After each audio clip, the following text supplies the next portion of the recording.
2020 has been a big year for all of us. The world is changing fast as we know it, and it's basically adapt to change or get left behind. So, if you are currently in a phase of your life and you're trying to make a change, perhaps it's to a new industry, a new job, taking a new online course, settling down, coming out of a toxic relationship or marriage, or having kids, something that you know would probably change your life monumentally. You may not even be the one that is trying to make the change in your life, because change happens as life goes on, and around us there's different changes. A lot of employers are letting go of their employees, a lot of jobs are uncertain, wages are being cut. It might not even be you that is making that change, but change is happening to you.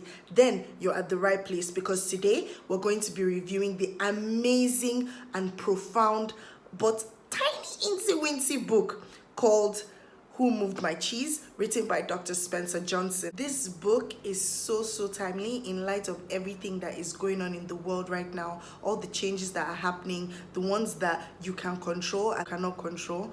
And I honestly cannot wait to discuss this book with you guys. So let's get into it. Hi guys, welcome back to my YouTube channel.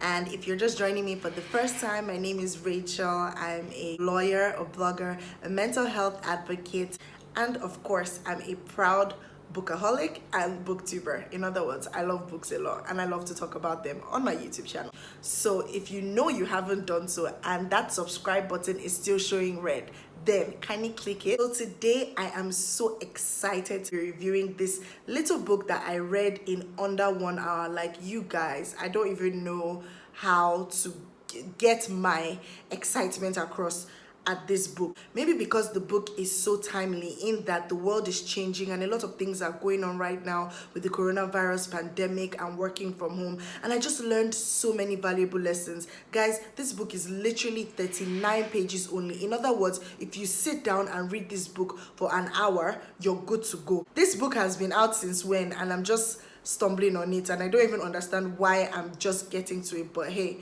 it is what it is. So I'm going to read out the synopsis of the book. If I'm looking at it, because I'm reading from my laptop. I read a soft copy of the book. Who Moved My Cheese is a simple parable that reveals profound truths about change. It is an amusing and enlightening story of 4 characters who live in a maze and look for cheese to nourish them and make them happy. 2 are mice named Sniff and Scurry, and 2 are little people, that is beings the size of mice who look and act a lot like people. Now their names are Hem and Haw. Cheese is a metaphor for what you want to have in life, whether it's a good job, a loving relationship, money, a possession, good health, or spiritual peace of mind. And the maze is where you look for what you want, the organization you work in, or the family or community that you live in. Now, in this story, the characters are faced with unexpected change. Eventually, one of them deals with it successfully and writes what he has learned from his experience on the maze walls. When you come to see the handwriting on the wall, you can discover for yourself how to deal with change so that you can enjoy less stress and more success, however you define it, in your work and in your life.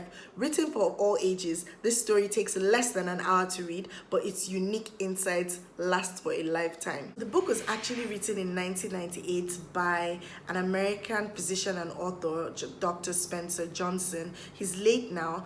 I think to start, the very important question to ask is, are you afraid of change? Are you afraid of circumstances that you are not comfortable with? Are you afraid of being brought out of your comfort zone? Are you scared of the unknown, of not knowing what lies behind the door that you've not opened? Are you scared of just taking that leap of faith and saying, you know what, I'm just going to go for it? Or are you comfortable where you are and you feel like it's better to just remain where I am? After all, the devil that I know is better than the angel that I don't know. Or do you even know whether you are afraid of change? A lot of us don't know whether we are afraid of change, and it's easy to just look and point at the next person and say, yes, this one doesn't apply to me, because yeah, when the time is right, I will be ready. For now, I'm just taking my time, but we're really just sitting in our comfort zones, getting too comfortable with life, with the way things are happening. And it's like, oh, there's really no external force to change that is happening. So we're comfortable and we're having the time of our lives. I have news flash for you. If you have not noticed, the world is changing, and it is changing fast. If you are not used to adapting to change, then you better learn to welcome change. But hey, if you know that you're not used to it or you're scared of it, then you're at the right place, because we're going to go through some of the valuable lessons that are contained in this amazing book that would help you welcome change with open arms and see that change does not always have to be bad. Change does not always have to be perceived as bad, and sometimes even unexpected change can be for the good or the better. So throughout the course of this video, I'm going to be counting down my top 5 lessons that I learned from this amazing book. So you need to watch to the end for you to see my number 1 lesson, which is so important in light of everything that is going on. Number 5. There is a difference between activity and productivity. A lot of us in different aspects of our lives, we're actively working, but we're not productively working. In the sense that even when change comes, or we want to make certain changes intentionally in our lives, we are running around, scurrying around like one of the mice. We're looking, we're sniffing, we're doing things, but we're not necessarily being productive. And then we deceive ourselves that we're sitting around. Yes, I'm applying for that new job, I'm tidying up my CV. Yes, I know that I'm supposed to send out this application, but no, let me just tidy up the CV. I want to take that online course. Today what I'm going to do is I'm going to buy internet. I'm going to get a new laptop. That my old laptop is not nice, as if that's what really matters. That my old laptop is not really good. When I get a new laptop, then I'm going to do that online course that I've been wanting to do. Yeah, I know that I'm in a toxic relationship, but what are the things that I can do? I need to be talking to the person. You've been talking to the person for like 10 years. I need to talk to the person. We need to communicate. We need to sit down. We need to have like a meeting. I need to write this out. I need to write that out. We're running around and we're doing different activities, but we're not necessarily being productive. And that does not really help when it comes to change. Things are changing, people change, the times move on, and we just have to move on as well. That's part of life. That's one of the parts of the book that I love the most. It says, that's life. Life will go on, and so do you. If you do not, you're going to get left behind. But you cannot keep on running around, being active, and at the end of the day, you're not being productive. So that leads to my next point, which is number 4. Notice when little changes have begun, so that when a big change comes, you wouldn't be thrown off guard.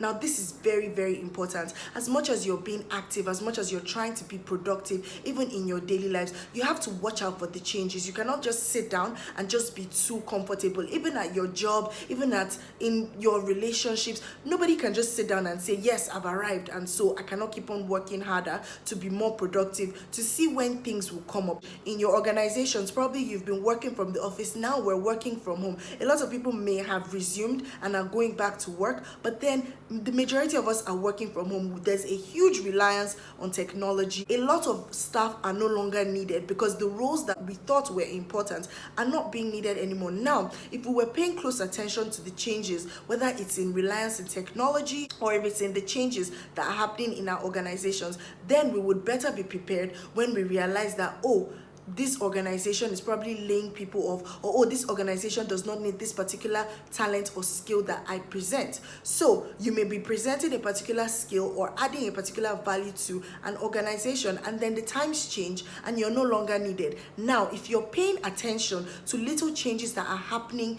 in the organization or little changes that are happening in your life, then you're better prepared for a big change when it comes, so that perhaps maybe you can start saving or looking for alternative sources of income, just so that you're not thrown off guard when that big change comes. Preparation is always key, especially if you think that resources are unlimited, or you think that you're going to have your job forever, or you think that you're so valuable that you cannot be dispensed with. No, that is not true. Look, at the end of the day, things will change and there's really nothing that you can do about it, especially when it's an external force that is bringing that. Your salaries may be cut and you may be left stranded. So you have to start noticing when little changes are happening around you. You need to be prepared so that you are not thrown off guard when the big change actually comes. Point number 3.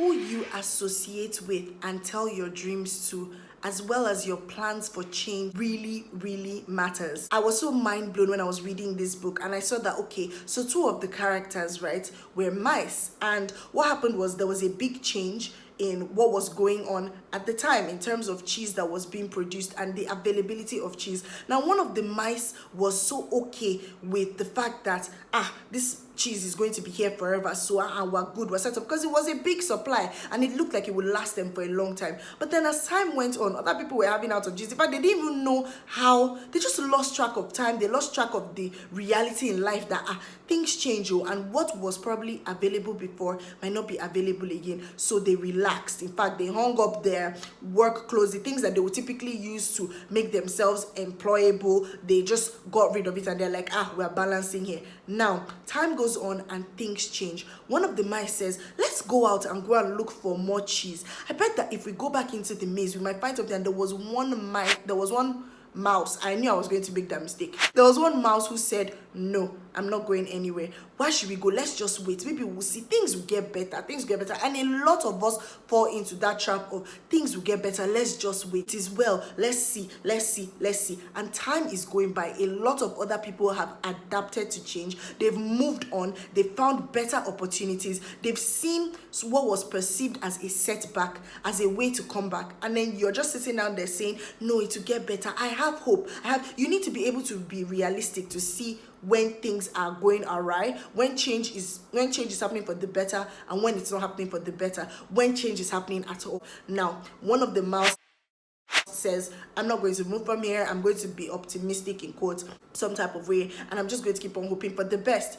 Maybe the cheese will come back. There was one that kept on telling him, let's go out there, let's go out there. And this other mouse kept on shutting him down and saying, what if it's not good? What if we go out there and then we get lost? I'm too old to make this mistake. Do I want to look like a fool? And the other mouse who was there saying, let's go, you never know what we may find. That one was like, no, let's stay. And the more that one that was saying, no, let's stay, kept on rubbing off on the other one who was interested in going out.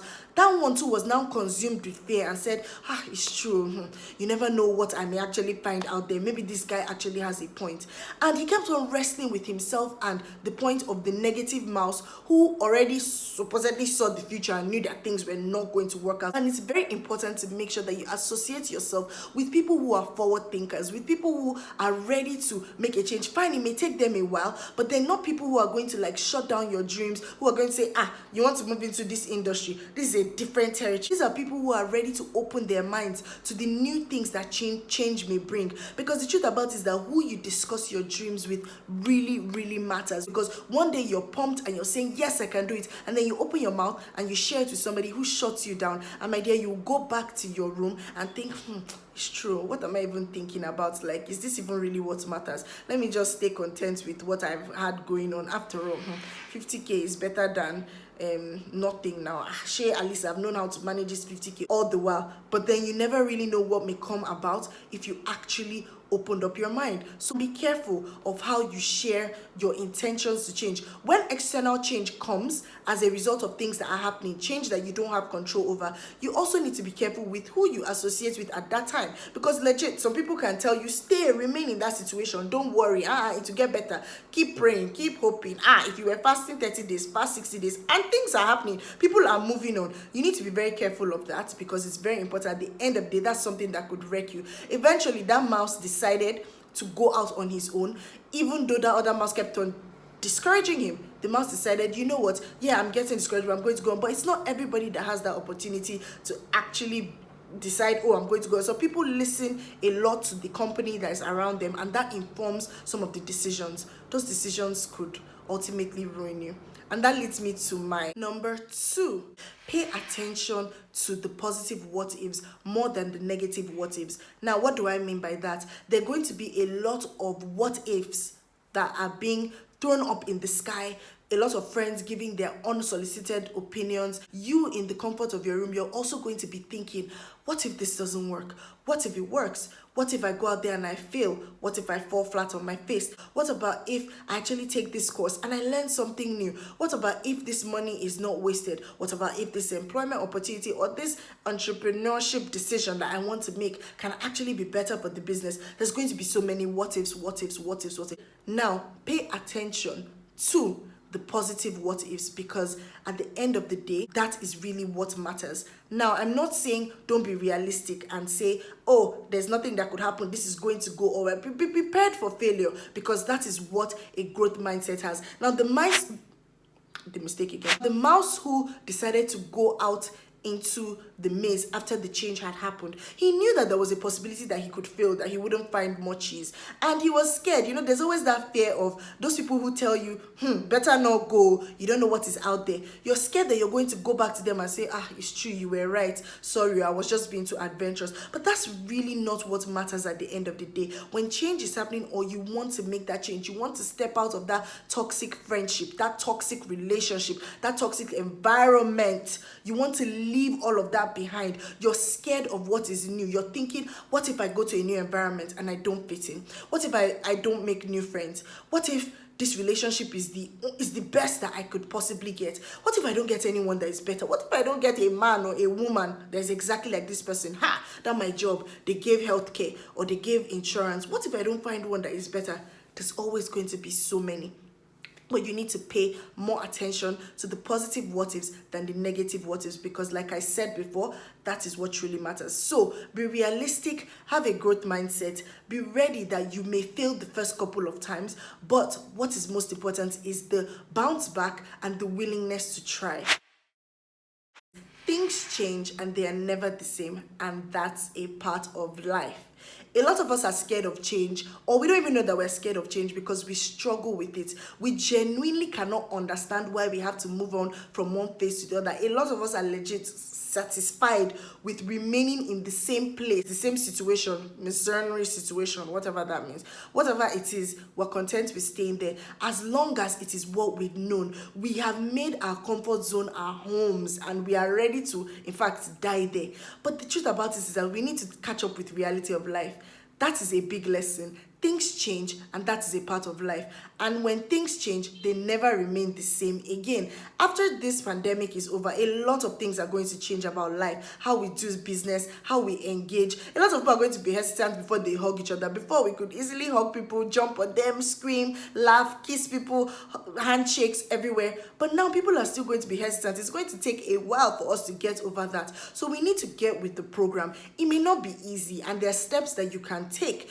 First of all, acknowledging, okay, the fact that there is change. There is a phenomenon in life that is called change, and it is constant. It is not going away anytime soon. The second thing is you ask yourself, am I afraid of change? How can I identify if I'm afraid of change? Whenever I think about change, do I start getting a panic attack? Whenever I think about change, do I instantly shut it down? If an opportunity comes up and somebody says, oh, you should apply for that job, I think you're okay with it, and you've been in the same job for 25 years. Or you're thinking about a relationship that you've been in and you know that you're not happy in it, but you keep on staying there, and the instant that you think that something is going to change, maybe you have to break up or you have to come out of it, or you've been in an environment that you've been in for the past 20 years, 30 years, you cannot come out of it. You've been with friends, you've been surrounded by the same kind of people, and the thought of going to a new environment, no matter how terrible that place has been to you, scares you.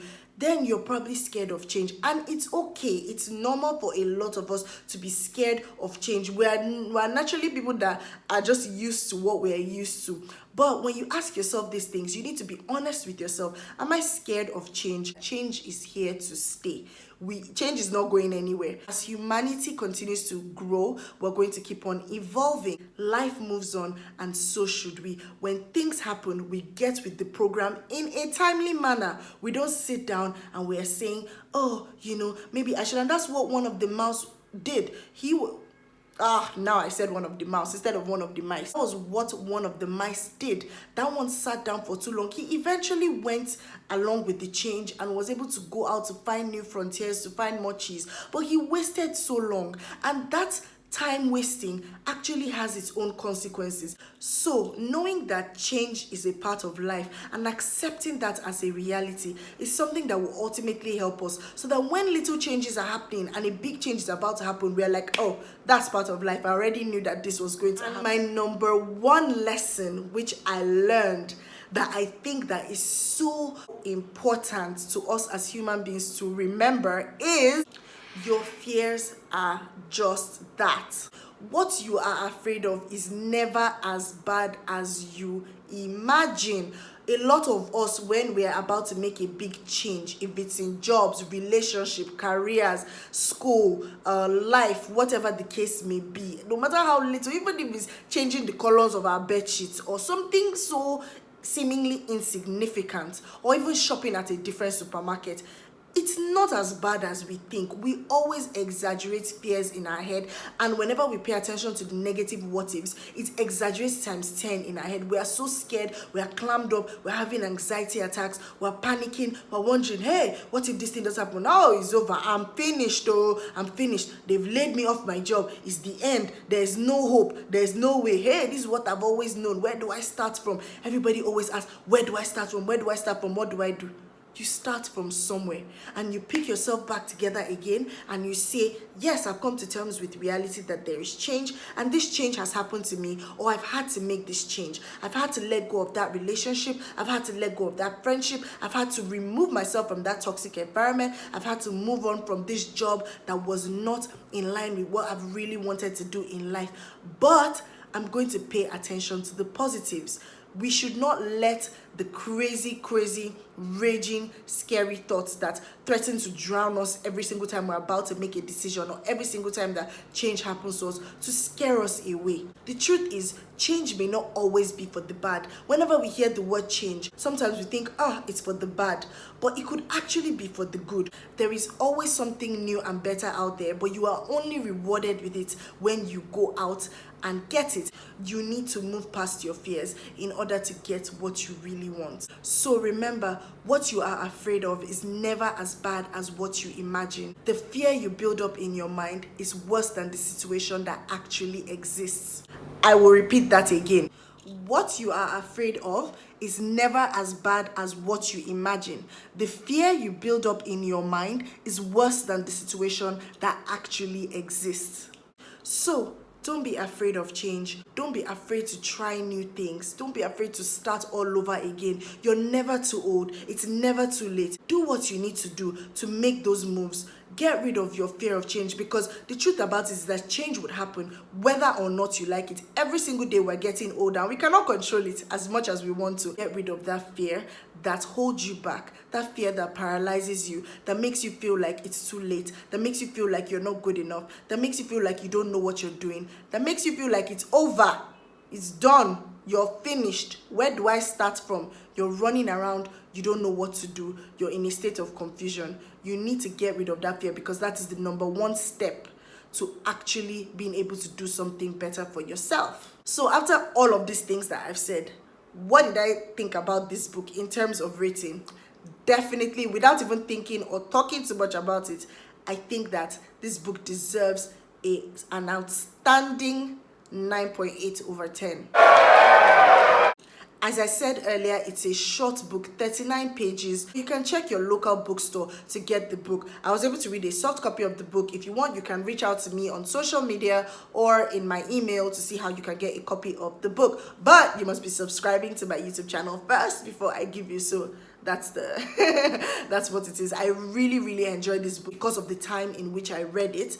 And if you've read it before, I think that this would be a good time to go and dust it off your bookshelf, bring it back, read it, get in touch with reality, and just be prepared generally. So my final word to you is, if you are scared of change, or you don't know whether you're scared of change, I urge you today to pick up this book, read it, understand that change is a part of life and there's nothing you can do about it, and find out best ways to prepare yourself for it and how you can put yourself in a better position so that it's not always a negative situation.